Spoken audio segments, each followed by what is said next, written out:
ये तकरीबन 400 लोगों के लिए पानी है। ये यखनी डाल रही है बीच।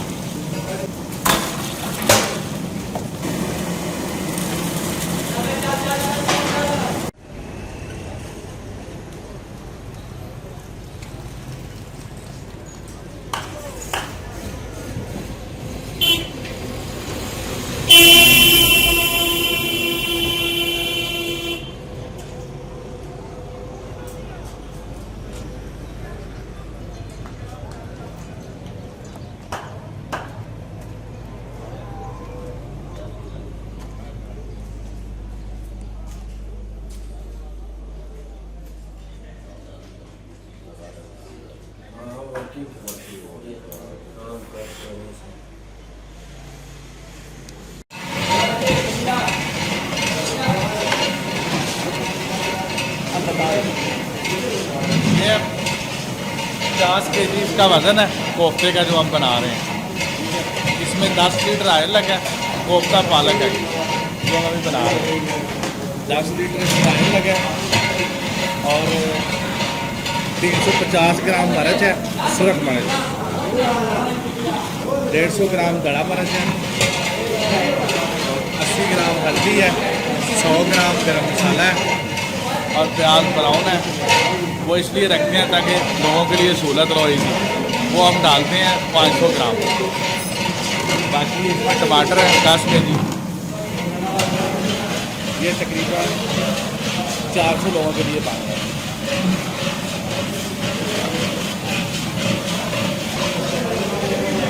अभी हम इसमें डालेंगे पालक डालेंगे, फिर इसमें हम कोफ्ते डालेंगे।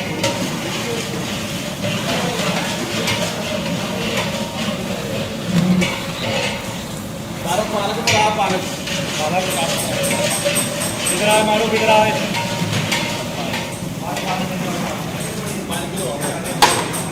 ये हमने डाली है यखनी, इसमें यखनी डाली है। ये मसाला देखो ना मुलायम होना। ये यखनी डाल रही है बीच।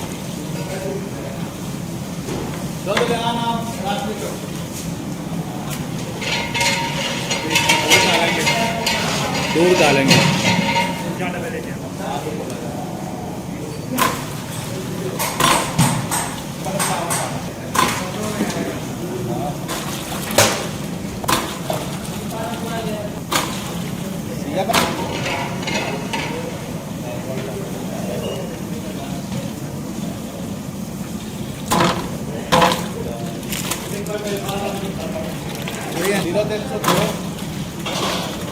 पालक मैंने कहा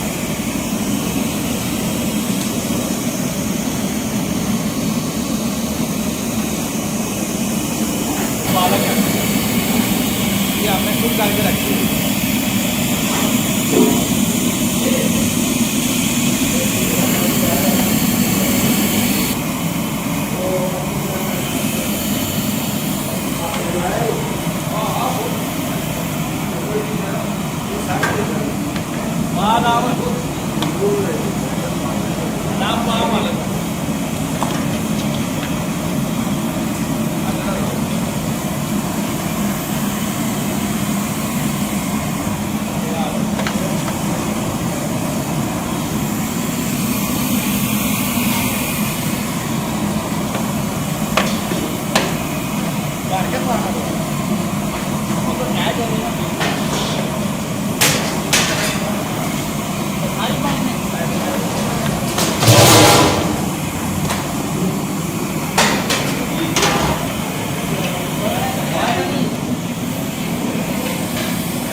मेथी ले आओ तो 2 डब्बे।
10 चम्मच दो हाथ में 2 मिनट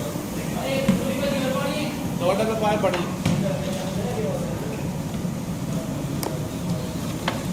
ये क्या डाल रहे हो? कोफ्ता बताओ प्याज ब्राउन का बाटी पेट हो गया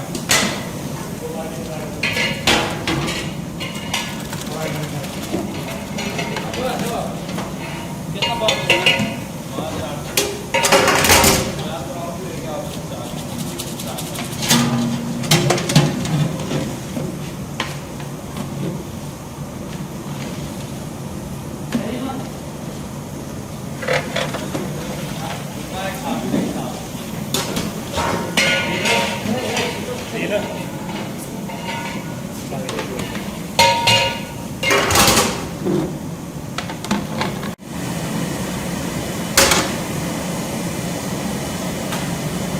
आराम ਨਾਲ ਪਾਇਆ ਵਿਚਕਾਰ ਕਰਕੇ